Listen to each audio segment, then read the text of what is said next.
Salamat. Mapagpalang araw po sa inyong lahat. Ako po si Cheryl G. Estrella. Salamat po sa ating Panginoon sa magandang araw na pinagkaloob niya sa atin.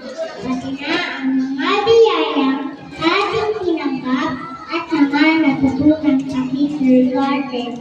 Ang araw na ito ay isa sa pinakamahalagang pagkakataon sa ating buhay. Sapagkat ang ating pagsisikap sa kanuruang 2025 hanggang 2026 ay mabibigyan na ng pagkilala.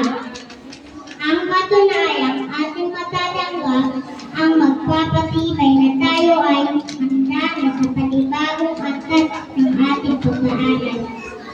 Sa aming mga magulang, salamat sa presensya sapagkat kayo mismo ang nais namin nanduan ng aming tagumpay. Hiling namin ang patuloy ninyong pag-aaral at pagmamahal sa amin. Huwag po kayong magsasawang kami ay mahalin at manawain sa aming guro na gumabay sa amin.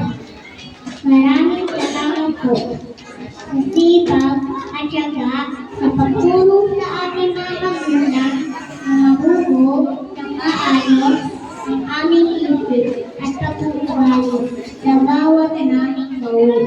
Mahal namin po, maraming salamat po sa tulong ninyo upang kami ay matuto sa pamunuan ng ating paaralan, sa pamumuno ng ating guro-guro, sa Regina, Jennifer, at Soto, na buong sipang nahumanap sa kanyang pagtulong upang mapanatiling maayos at organisado ang ating mga paaralan sa sitwasyon.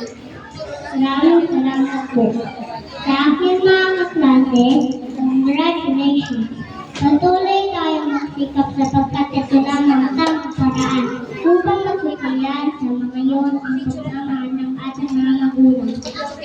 Muli, maraming salamat po. Mag-iwang tayo sa araw na ito. Salamat sa Diyos.